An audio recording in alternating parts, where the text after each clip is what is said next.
Hər birinizi Atəşkəs Sığortanın bu çox vacib təlimində salamlayıram.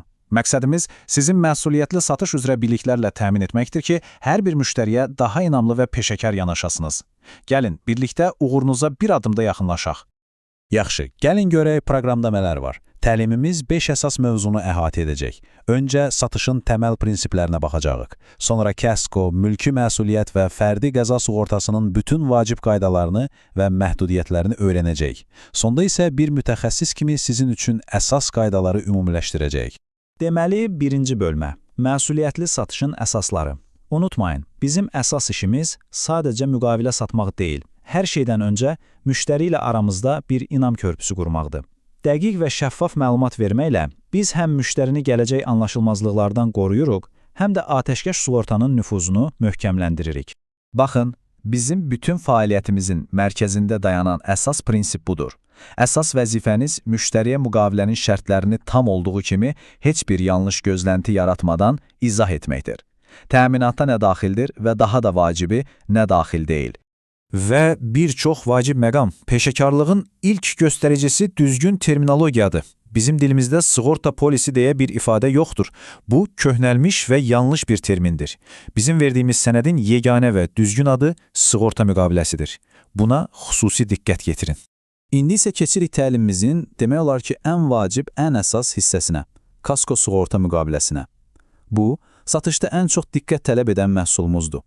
Gəlin qaydaları və məhdudiyyətləri detallı şəkildə öyrənək. İlk öncə, gəlin aydınlaşdıraq. Kasko müqaviləsi əslində nə deməkdir? Çox sadə dildə desək, bu müqavilə birbaşa avtomobilin özünü qoruyur. Yəni, qəza, oğurluq, yanğın və ya hər hansı digər hadisə nəticəsində avtomobilə dəyən zərərlərdən yaranan maliyyə itkilərini qarşılamaq üçündür. Bəs bu müqavilə hansı riskləri əhatə edir? Gəlin bir-bir nəzərdən keçirək. Söhbət təkcə avtoqəzalardan getmir. Bura təbii fəlakətlər, məsələn sel, dolu, zəlzələ daxildir. Yanğın, partlayış, oğurluq cəhdləri, hətta kiminsə avtomobilə qəsdən zərər vurması kimi hallarda təminata daxildir. Əlbəttə, ən çox rastlaşdığımız hal yol nəqliyyat hadisəsidir. Bax, bu şəkildə gördüyünüz kimi qəza nəticəsində avtomobilə dəyən zərər kasko müqaviləsinin əsas təminatıdır. Bu, müştərilərin ən çox bilmək istədiyi və bizim vurğulamalı olduğumuz əsas məqamdır. Yaxşı, təminata nələrin daxil olduğunu danışdıq, amma ən az bunun qədər vacib olan bir məsələ də var, nələr daxil deyil. Şəffaflıq bunu tələb edir. Gəlin istisnalara diqqətlə baxaq. Müştəriyə mütləq aydın şəkildə izah etmək lazımdır ki, bəzi hallar təminat xaricindədir. Məsələn, avtomobilin zamanla təbii olaraq köhnəlməsi, yəni amortizasiyası sığortalanmır. Həmçinin qəza zamanı avtomobilin içindəki şəxsi əşyalara, deyək ki, telefona və ya notebooka dəyən zərər kasko ilə ödənilmir. Burada isə xüsusilə diqqətli olmalıyıq. Avtomobilin istifadə məqsədi hər şeyi dəyişə bilər. Əgər maşın taksi kimi işləyirsə və ya icarəyə verilibsə, standart kasko müqaviləsi qüvvədə deyil, buna təminat verilmir. Həmçinin sürücü gəncdirsə və ya təcrübəsi azdırsa, xüsusi şərtlər, yəni əlavə azad olma tətbiq olunur. Bu detalları müqavilədən əvvəl mütləq soruşub dəqiqləşdirməlisiniz. Və bu bəlkə də sizin satış prosesində yol verə biləcəyiniz ən böyük səhvlərin qarşısını alacaq. Qətiyyən ümumi vədlər verməyin. Bu müqavilə hər şeydən qoruyur və ya nə olsa ödəyəcəyik kimi cümlələr qadağandır. Bunun əvəzinə hər zaman konkret olun. Bu müqavilə istisnalar xaric, bax bu riskləri əhatə edir. Bu sizin peşəkarlığınızı göstərir. Kaskonu yekunlaşdırdıq, indi isə gəlin başqa bir vacib məhsula keçək. Üçüncü şəxslər qarşısında mülki məsuliyyət sığortası. Unutmayın, bu sığorta sizin öz maşınınızı deyil, sizin təqsiriniz üzündən başqasına vurduğunuz zərəri əhatə edir. Bu, icbari sığortanın limitini tamamlayan bir məhsuldur. Bu müqavilənin məntiqi çox sadədir. Gəlin bir situasiya düşünək.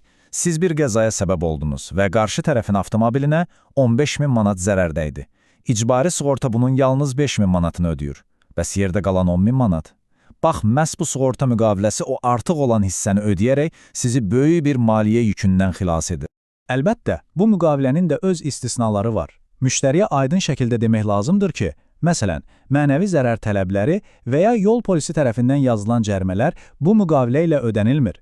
Həmçinin, sığortalının öz ailə üzvlərinə vurduğu zərər də təminat xaricindədir. Yaxşı, avtomobili qoruduq, başqalarına vura biləcəyimiz zərəri də düşündük. Bəs avtomobilin içindəki insanlar? Bax, indi keçirik birbaşa sürücü və sərnişinləri qoruyan fərdi qəza sığortasına. Bu müqavilə kimlərə əhatə edir? Cavab çox sadə və aydındır. qəza anında sükan arxasında olan sürücü və avtomobildəki kim varsa, yəni bütün sərnişinlər. Yəni, bu sığortanın əsas məqsədi nədir? Sığortalanmış avtomobildə baş verən bir qəza nəticəsində sürücü və ya sərnişinlər hər hansı bir bədən xəsarəti alarsa və ya daha pis hallar baş verərsə, bu müqavilə onlara müəyyən edilmiş limit daxilində maliyyə kompensasiyası təmin edir. Beləliklə, bütün əsas məhsulları nəzərdən keçirdik. İndi isə gəlin yekunlaşdıraq və atəşkəs sığortanın peşəkar satış mütəxəssisi kimi sizin üçün ən vacib qızıl qaydaları bir daha təkrarlayaq. Bu 4 qaydanı hər bir müştəri görüşündən əvvəl özünüzə xatırladın. 1. Dəqiq olun. Vəd yox, müqavilənin şərtlərini izah edin. 2. Şəffaf olun. Təkcə təminatdan yox, istisnalardan da danışın. 3. Peşəkar olun. Yalnız və yalnız sığorta müqaviləsi terminini işlədin. Və 4. Məsuliyyətli olun. Müştərini dinləyin, ehtiyacını anlayın və ona uyğun doğru məlumatı verin. Bu təlim sadəcə məlumat almaq üçün deyildi. Bu, sizin işinizin bir parçasıdır. İndi əsas sual budur, növbəti dəfə müştəri ilə danışanda onun inamını qazanmaq və şirkətimizin adına layiq olmaq üçün bu gün öyrəndiyiniz prinsipləri necə tətbiq edəcəksiniz? Diqqətiniz üçün təşəkkür edirəm və hər birinizə uğurlar arzulayıram.